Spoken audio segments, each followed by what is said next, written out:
Next up, I am excited to welcome Raquel Gutierrez. Raquel is a critic, essayist, poet, performer, and educator. Gutierrez's first book, Brown Neon from Coffee House Press, was named as one of the best books of 2022 by The New Yorker and listed in the best art books of 2022 by Hyperallergic. Brown Neon was a 2023 recipient of the Publishing Triangle Judy Grant Award for Lesbian Nonfiction, a 2021 recipient of the Rabkin Prize in Arts Journalism, as well as a 2017 recipient of the Andy Warhol Foundation Arts Writers Grant. Gutierrez calls Tucson, Arizona home. Thank you so much, Raquel. Wonderful. Thank you, Chloe. Thanks, everyone. Hi, Lambda Literary. Hi, everyone. Hello, fellows. Let's see. I am a masculine butch, Latinx mestiza, middle-aged homosexual who could use a few winks of sleep. And I'm sitting in front of a redwood panel wall with a few small wooden framed images. I'm wearing a black t-shirt and I have some black and metal headphones around my head and ears. And I got a lot of sun on my face today because I live in the desert and it's really hot. This is from my book, Brown Neon, and it's the first essay. It's called On Making Butch Family in Intertextual Dialogue. And there'll be moments where I inhabit the voice of my late mentor, Jean Cordova. So, and that'll be pretty obvious. All right. 2015. The battery light shines red on my dashboard, a warning jolting me out of an obsessive sing-along. I am alone in my car again, repeating the hook of loving, touching, squeezing, as a way to offset the numbness that comes with the unremarkable parts of a road trip in progress. On the highway, I'm just another heavy heart lifted by song, imagining loved ones shrinking in the distance with each stolen glance at the rearview mirror. My reptilian brain is low on dopamine again. It wants its queer family. It wants to hit Steve Perry high notes next time it does karaoke. It wants to be on to the next occasion.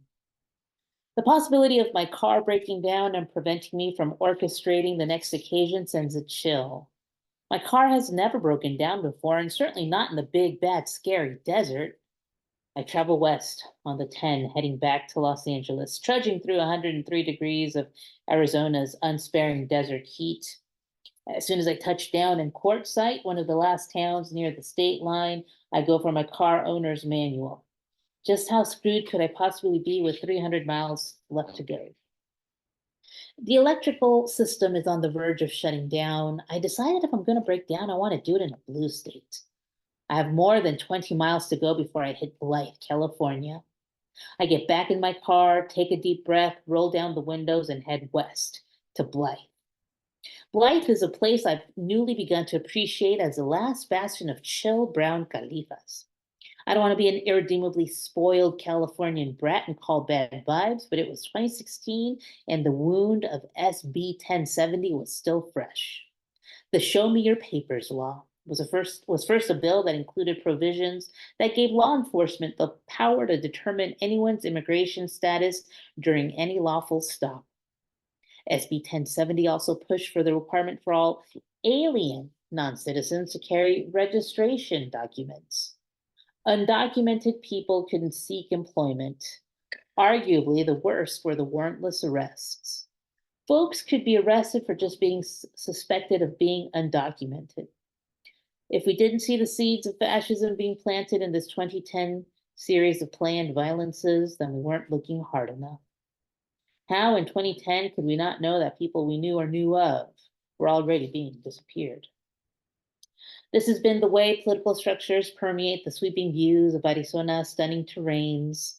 State power is always present in the natural environment, but it's not confined solely to Arizona, just as every state in the Union claims a flower of its own. This occurs to me as I pass the Welcome to California sign. I haven't seen the golden poppies that adorned the sign, but know they bloom year-round. It is the poet's job to make you fall in love with the idea of state flowers, its promise of a shared identity built around a regional flower that relies more on bee pollination than water. Who could be unmoved by such a seduction? I grew up seeing those beguiling orange poppies while making the drive between California's deserts. As a kid, I was taken to see members of my mother's family eking out lives as casino mechanics and shop owners in Las Vegas and Boulder City, Nevada. Or we would take family vacations in Lake Havasu or Bullhead City in Arizona. There were always golden fields ablaze with these funny named flowers. It was the homonym for the name my sister and I used to address our father, Papi, our father. He was our first intrepid navigator through these southwestern desert roads in hardy vehicles like our plushed out Econoline van, carpeted and upholstered in cobalt blue and replete with antenna television. I see the familiar date palms in the distance. This is how I self soothe while anticipating the imminent moment of vehicular collapse. I pray that we, my car and I are one, will make it there in just one piece. As I cross the Arizona California state line checkpoint, I rev the engine and shift to hit 75 miles per hour before the car begins to shut down on me. Blythe. Next 4 exits. I just need the first one. The lights on the odometer begin to flash. The digital clock flicks all zeros and the stereo pops through my speakers. Feels like Back to the Future. And my improvised DeLorean is tearing through the desert space-time continuum. The first exit finally appears, and I coast across lanes and make my first California stop since high school in order to peter out in front of a tractor tow lot. I'm good. It's not a miracle by any means, but I made land art with that descent. I call for roadside assistance, check that my phone is charged, and I still have 2 big bottles of water to get me through the next couple of hours. A sigh of relief that I've been careful with my recent expenditures, as I just have enough credit to pay for whatever damages my car's about to cost. I thank Tucson for being so cheap, and I'm glad my lover and son are not in my car. Parting was hard. I get out of the car, light a cigarette, and take in my surroundings. I had places to be, but now time splits open for me. I'm stuck in my career, in my relationship, and now en route back to the couch I served in Los Angeles County when all I wanted was to be in Tucson. Trucks and tumbleweeds and the hum of interstate just a few yards away. I'm melting. I was made of the sturdy stuff that can occupy the same space as the desert without totally melting, but I'm melting. I used to be sturdy, but now I melt. And between huffs of nicotine smoke and rivulets of sweat forming on the small of my back, I feel myself seesawing between sturdy and molten in the desert heat. The tow truck and technician finally come, and after the last call with the third auto shop, I know there's no way I'm going to Los Angeles anytime soon. The desert isn't ready to let go. This is just the first battle in the video game called Someone in Tucson. Hearts Me, named after the threadbare yellow vintage t-shirt I had bought, even though it was an extra small. The desert and I have only just begun. Big Papa. In the summer of 2015, my young adopted son returned home from San Francisco and threw a party for me. Due to the cancer, I couldn't throw a party, get the beer, barbecue, and girls together. I could only appear dressed dapperly, walk haltingly around the poolside with my mermaid-headed cane. I wanted to give away to other masculine of century younger women thousands of dollars worth of almost unworn men's shirts and pants. It was butch bonding. Big Papa was a writer. She was on the heels of her memoir, When We Were Outlaws, winning a Lambda Literary Award 4 years before she died. The section above is from an essay she tried to pen about her relationship, but the cancer in her cerebellum made it hard to finish. I read it from time to time when I start to forget what Big Papa sounded like, when I forget what I might have meant to her. Her illness is why I'm so desperate to get back to Los Angeles to see Big Papa, who was finally starting to receive visitors after an intensely taxing round of chemotherapy.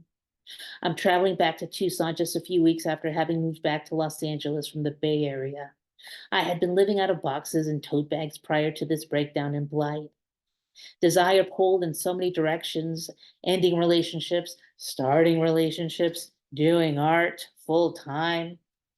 This, plus the needful act of performing some kind of discernible adulthood for my parents and their concern for my negative net worth.